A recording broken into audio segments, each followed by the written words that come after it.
Yo, what's up, Beatbox? It's your boy Stitch, back again with another reaction video for the GBB25 solo eliminations. Today, we're going to react to two amazing eliminations that we all can learn from. The first one is KAJI from Japan, and the second one is Pac-Max from France. These two eliminations in their own way were very unique and showed strategy in the moment as well. So this is something that all of us can learn from. So let's get right into it. Right.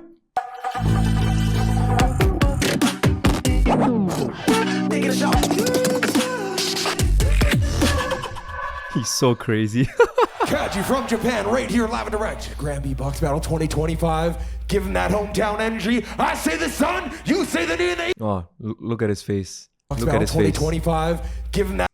My man is confident. He knows he's gonna kill it. You can tell he prepared a lot. That's something nice to see. That hometown energy. I say the sun, you say the knee and the H. In sun!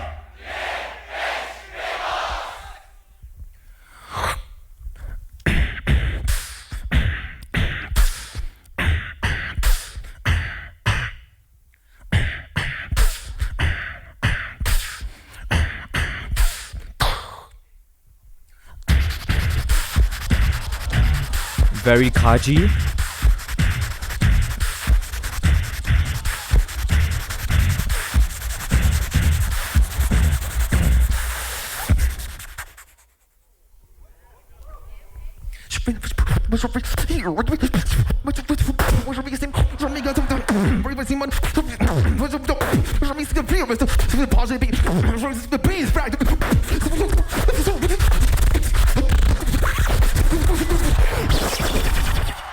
He went through all of his past routines in that one part. Very smart. Now, select the next music. KAJI 2024.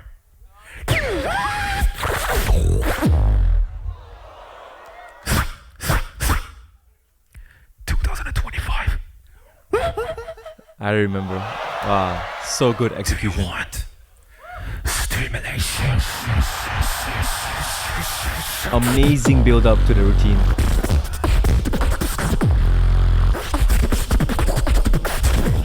Stimulation, all I want is stimulation, all I want is stimulation, all I wanna.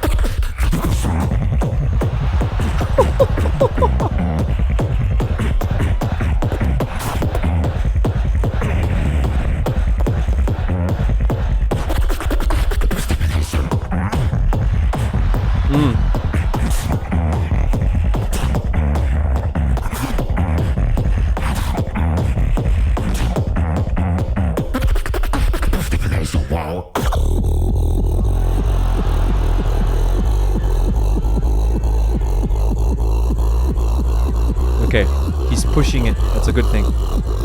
Commitment.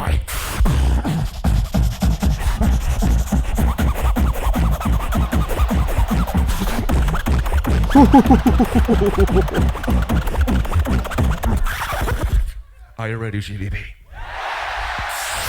I want a stimulation. I want a stimulation.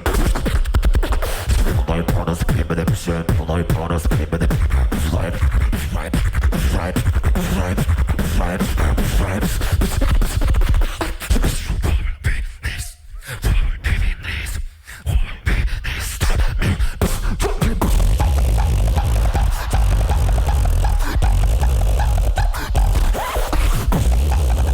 Oh, bro. Probably the craziest sound of GBB25.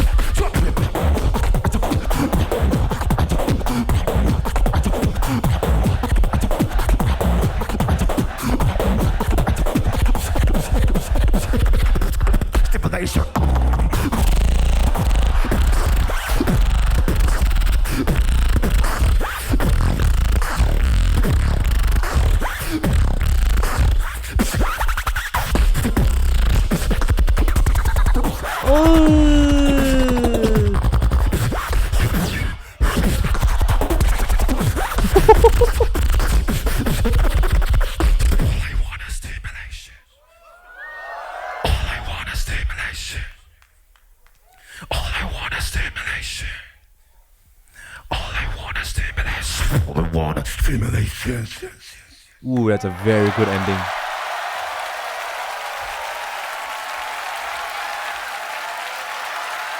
Yeah, he knows he killed it. Look at his face. He's like, yeah, I'm that guy. This guy got the first place elim, and honestly, it's well deserved. I talked to everyone who was at GBB25 and everyone had the same opinion.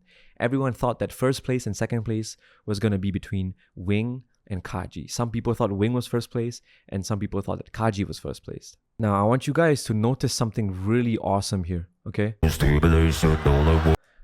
At this part, when he starts the wildcard, all I want is stimulation. Well, he started before with the bop, bop, bop, bop, bop, bop, bop, bop. That was part of the wildcard, but he put that in front as the intro. But then when it comes to the main thing, like the main hook of the wildcard, all I want is stimulation. Look at the clock. 2 minutes and 30 seconds left. Which means he managed to make an intro about 1 minute 20 seconds. And it didn't feel like 1 minute 20 seconds. Like it felt like it was 30 seconds at most. You know? So this is some really good skill in terms of composing and performing. Because what he did in the beginning here was pretty smart. I never thought about it. Maybe this is something I could do next time or whatever. But just look at what he's doing, right? All right? Just listen to this part.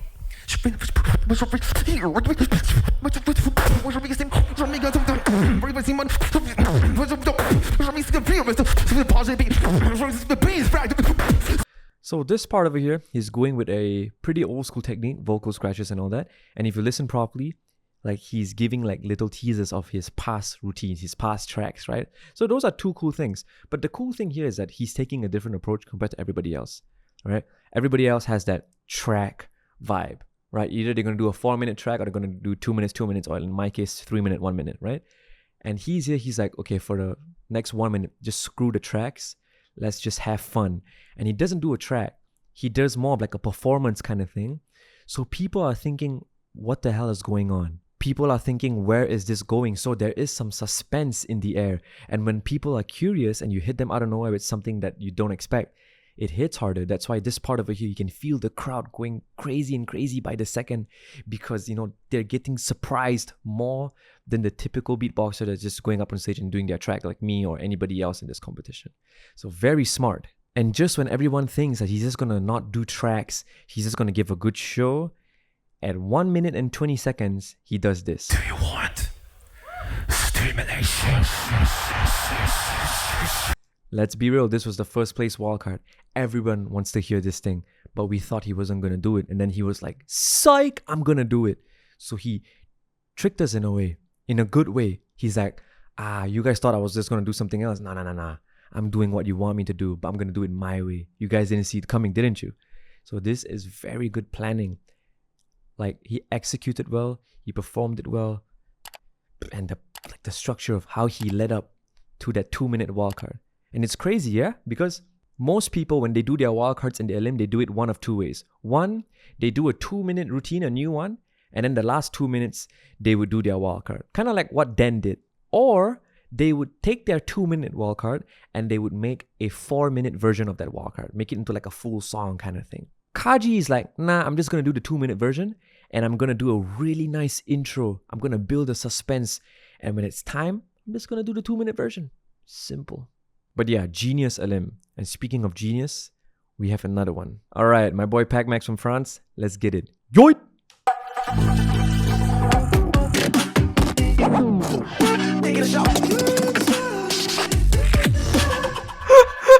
He's so weird. It is on Pac-Max from France. You already know what to do. I say the trois, you say the do and the. Get that energy up in trois.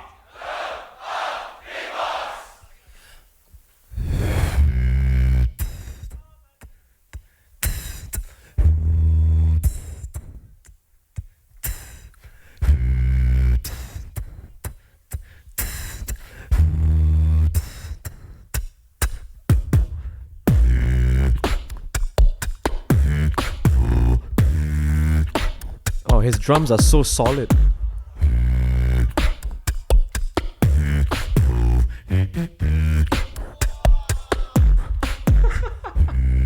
Wow.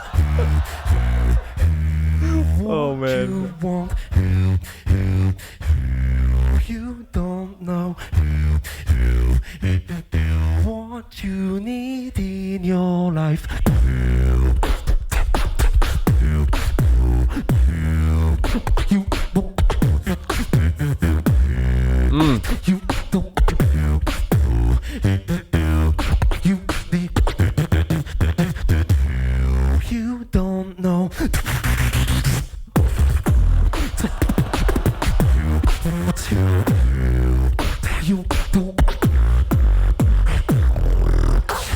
Nice. You don't know what you want. You don't know what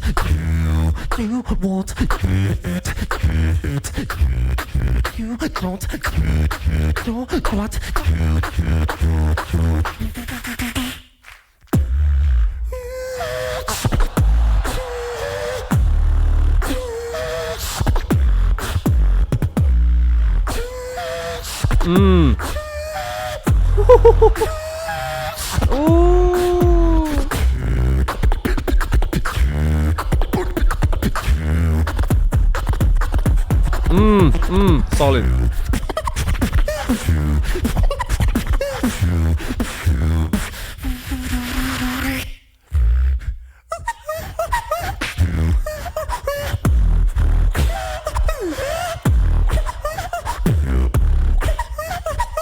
Dry throat kicking in.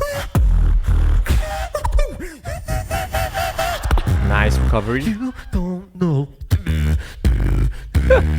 what you want. This part is so smart of him. You don't know what you need in your life. But I do. There we go. I remember this part so well. He was just so smart.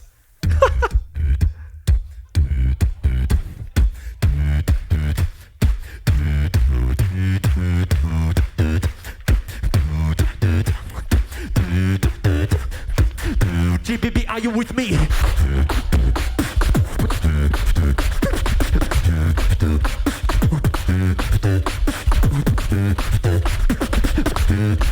Everybody down.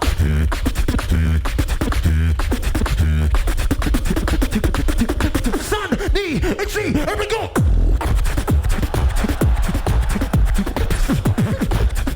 Nice.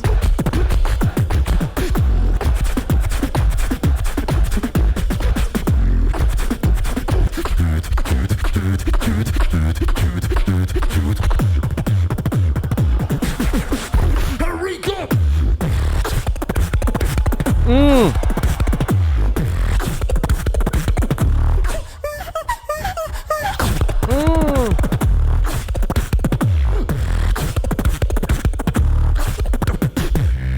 You don't know what you want. Nice ending. Right on time.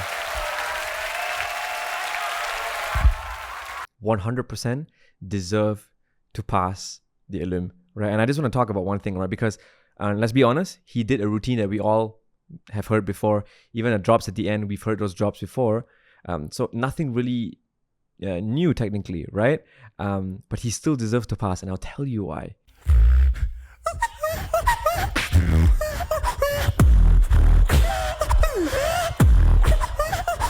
So at this part over here, I was back in the artist area and I heard this and I was like, dry mouth or dry throat. And at this moment, I was worried for him because at this moment, because of this part, like in this video, it sounds pretty decent, but live, you couldn't even hear his whistle at this part. That's how bad the dry throat was affecting him, right? So at this moment, he was just outside of the top 8 for me. And then he does this. You don't know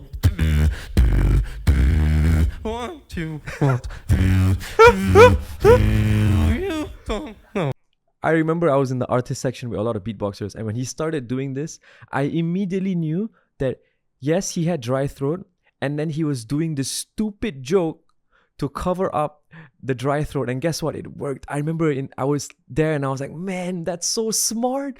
That's so smart. And Alexinho was there too. And Alexinho was like, yeah, that's so smart. Like, we knew, because we know Pac-Max well enough, you know, we knew that he messed up because of the dry throat. And he's like, I'm going to cover it up with a joke. And it was perfect. The funny thing is, I talked to Dilo after the competition, and Dilo said that among the 5 judges, Dilo was the only one who thought that Pac-Max was trying to cover up his dry throat. Apparently, the other 4 judges thought that this entire section was just Pac-Max genuinely screwing up. And I was like, no, he wasn't screwing up. He did screw up, and then he started to like do the stupid voice cracks and all on command. Like, he chose to do that to cover up the dry throat. And this was such a cool thing, and I'll tell you why. Most other beatboxers in the elim, when they got dry throat, all they did was push through it, right? So they fought the dry throat, just like what I did, right? I fought the dry throat. But this guy didn't just fight the dry throat, he overcame it. You know, like he overcame it in such a way where even though you knew the dry throat was there, it did not matter because of what he did here. Because of this stupid thing he did here, the dry throat just did not matter anymore. And the crazy thing is what he did here with this joke, nobody else can probably do it. I think like you have to be someone like Pac-Max, someone with this kind of personality to pull it off. Someone like Alexinho can pull it off. Rofu from Japan can pull it off. If I did something like this, it's gonna sound terrible. Like, generally, it's gonna sound terrible. So yeah, that's my opinion about KAJI's elim and Pac-Max's elim. Let me know what you guys think in the comments, and I'll see you guys next time.